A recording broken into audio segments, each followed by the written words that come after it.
Hi, my name's Jennifer Luarca, and I work in the Learning Center as an academic coach.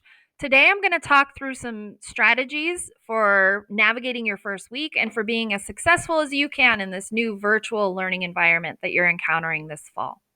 First, we want to talk about creating a physical space for learning.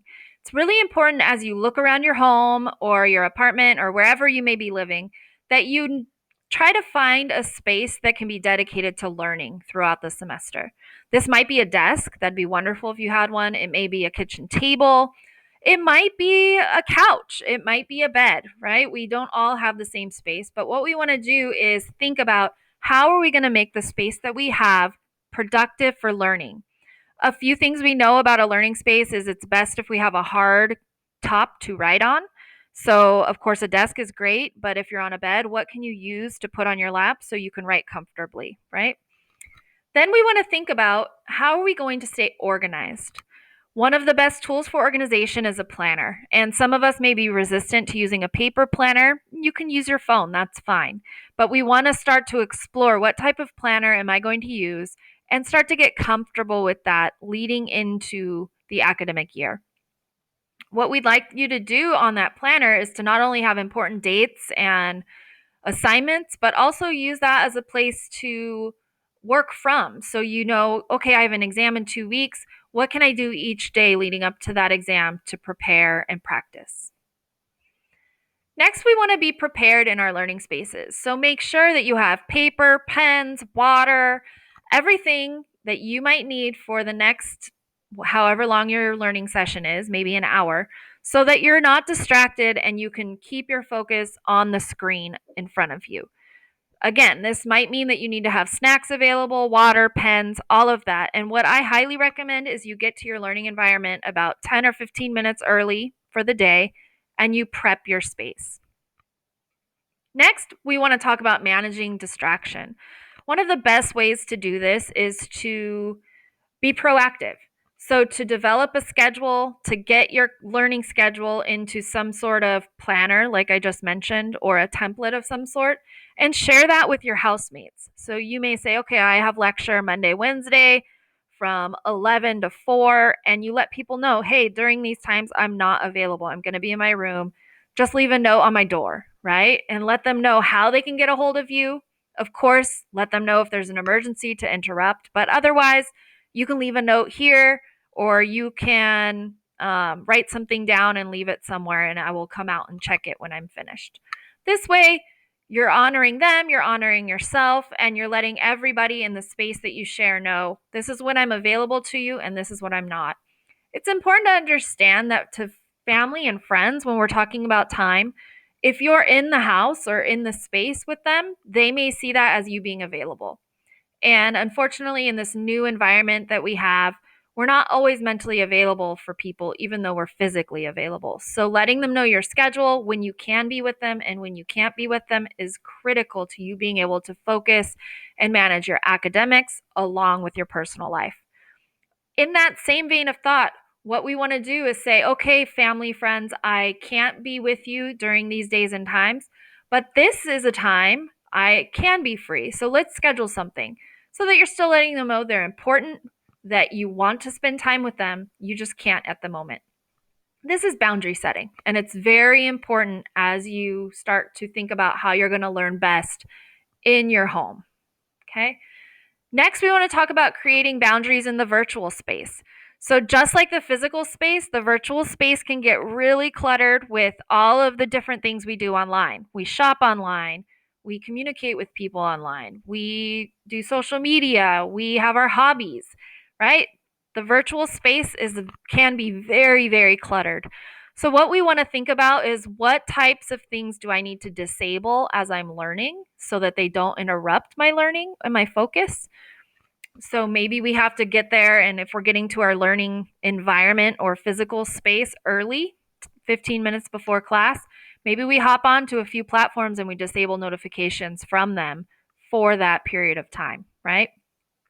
That way you're not tempted to check and just look at something really quickly because that can pull you in the wrong direction. Also, we want to think about when we have breaks, we need to walk away from our screens. Now, unfortunately, when we are learning physically in a classroom, typically our break is getting on a screen, right? And that's what we're used to. But this is a new world, this is a new situation we're in. And all of this time on screens can have a detrimental effect on your focus and your ability to learn. So, when possible, we need breaks that get your eyes away from screens and incorporate natural light if at all possible. Finally, we want to think about taking notes in this virtual space. I know a lot of people who, when they are in a physical class, sitting in class, they like to take notes on their laptop, and that's great. But this isn't that time, this isn't that situation. We are learning from PowerPoints or recorded videos or Zoom, which is on the screen. So instead of splitting the screen so you can also take notes there, something that might work better is to actually write out notes or to speak notes into another device. Then, after class, we can consolidate that information, think through it, and we can put it back into an online format. That's fine. We can end up online with our notes, but as we're learning from a virtual space, we want to use other technology that isn't the one we're watching the screen that we're using.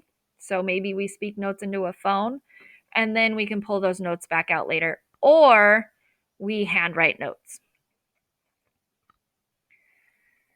All right. And finally, we want to talk about making connections with your peers.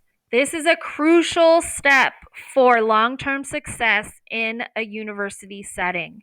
You need to connect with your peers, and that is going to be challenging for everybody this semester.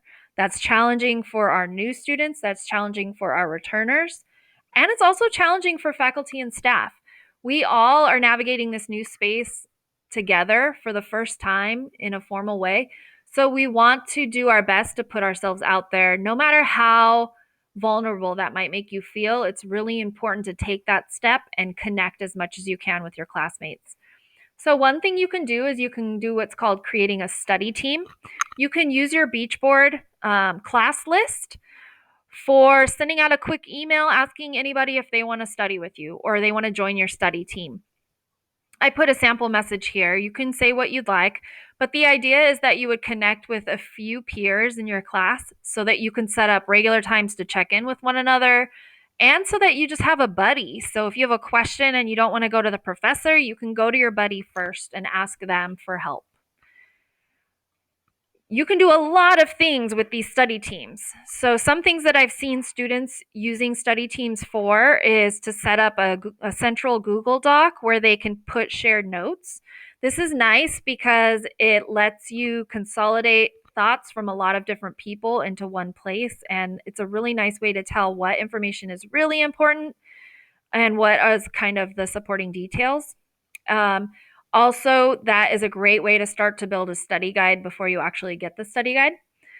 You can help each other stay accountable. So, and I think, yeah, remind each other of deadlines and dates coming up. So, if you had a once a week meeting on a Friday morning with your study team, you're just like, hey, everybody, remember this is coming up next week. Did everybody do their discussion board? Or just remind people of dates. And that's just so helpful. And those are reminders we would normally get in a classroom setting or like walking to and from class with peers that we're not getting right now. So you have to be intentional about that. Also, you can test one another on concepts and see what you retain versus what they retain and help each other learn. So, a lot of great ways. There are probably so many more ways to connect with peers, but you want to put the effort forth that first week to really form those connections so that you have that support throughout the semester. I hope you found these tips helpful. Again, my name is Jennifer Luarca. I'm an academic coach at the Learning Center, and you can schedule free appointments with me by going to our webpage and scheduling. The information's there on the page. I can help you with time management, exam prep, and really just studying and becoming a better student. Thank you.